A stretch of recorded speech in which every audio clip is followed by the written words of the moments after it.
Hey folks, Turbine Guy coming back at you with another green pill update. Now today's update isn't a natural catastrophe.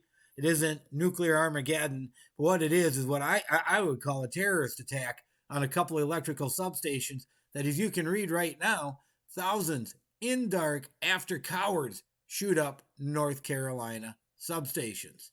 Now, what's the problem with that? Well, just like with a hurricane or a tornado or anything else that could happen, where you could lose power, this caused people to lose power. Let's read and see.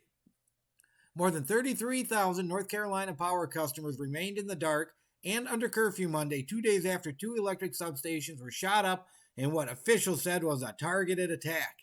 So someone was targeting these substations right here. Schools in Moore County were also closed Monday, and residents in the rural area 90 miles east of Charlotte woke up to temperatures below freezing. 33,000 people without power means no heat, no nothing. A decision would be made Monday night on whether they could reopen, as outages were expected to stretch. Now, law enforcement agencies had not identified a suspected motive for the shootings in the substations, which are owned by Duke Energy Corporation. No group has stepped up to acknowledge or accept that they are the ones who've done it, so I call them cowards, Moore County Sheriff Ronnie Fields said at a Sunday press conference. This individual that has done this, it was targeted, it wasn't random, he added, while pouring cold water on unsubstantiated rumors that the incident was connected to a Southern Pines drag show that had attracted protesters. Yeah, I'm not sure how they could be related myself. Now, right here we see a picture of the substation, and we see oil catching stuff because there's a trail of oil coming from it out this way. You actually kind of think they'd have them in there, but whatever. U.S. Energy Secretary Jennifer Granholm said she was in contact with Duke about the serious incident, and federal authorities were investigating the mysterious rampage, which left gates at the facility broken and equipment damaged by gunfire as a possible domestic terrorism attack. What the heck else is it? I mean, it's meant to affect many people and affect their lives. Obviously, it's a terrorist attack. People could die from something like this if they're at a hospital or nursing home or something. FBI Charlotte is investigating the willful damage to power facilities in Moore County. We're in regular contact with local law enforcement and private sector partners, the Fed said.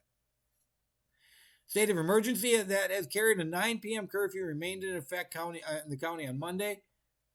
Residents were also told to conserve fuel as officials opened a shelter with bathrooms. Now, do you see this? How is this not a terrorist attack? Curfews are imposed, right?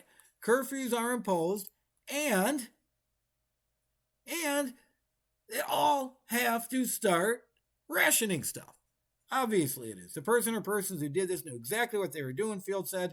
We don't have a clue why. Replacing the power equipment could cost millions of dollars. It is going to cost millions. What do they mean could? Stuff is not cheap. Equipment will have to be replaced, said Jeff Brooks, Principal Communications Manager for Duke. We're pursuing multiple paths to restoration so we can store as many customers as quickly as possible. Recognize that we're looking at pretty sophisticated repair with some fairly large equipment. Now, if you come on up to here, hold on. See, they got some more pics of this. Here they are the night before. Bunch of Duke Energy standing around. There's your busted gate. Someone probably just wrapped a chain around that and pulled it and went in and did what they were going to do. Now, while we watch this video right here, which isn't really much, it just kind of shows the station and shows the new equipment coming in. Let's talk about a couple of things. First off, first thing that comes to mind is, why don't power companies have these things monitored with wireless and electronics communications? Okay, so boom, you would know who did it, you would have footage of it, and you would know right away something's going on. There are these substations everywhere around the country. They should all be monitored and wired, not just have a fence around them. See, now does that look cheap to you guys? Does that look cheap at all to you guys? Sure does not to me. Let's go back again while I keep talking. So that's number one. But number two is, you got to take care of yourself. You cannot wait for the government to take care of you. Days and days of restoration. Every time I see a story like this, I feel so good for myself and my clients that have battery banks and don't need to worry about this. Yes, they're not going to run everything in their house, but they're going to get by and they are going to survive, is what they are going to do. Battery banks, solar, micro wind. There's so many ways you can protect yourself from civil acts of disobedience or outright terrorist threats like this. And you need to consider doing that.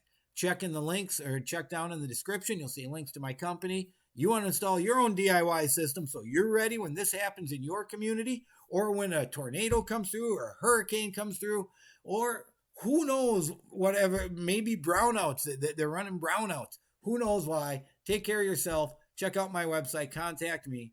Turbine Guy. Telling you, take care of yourself from cowards like this. Turbine Guy signing off.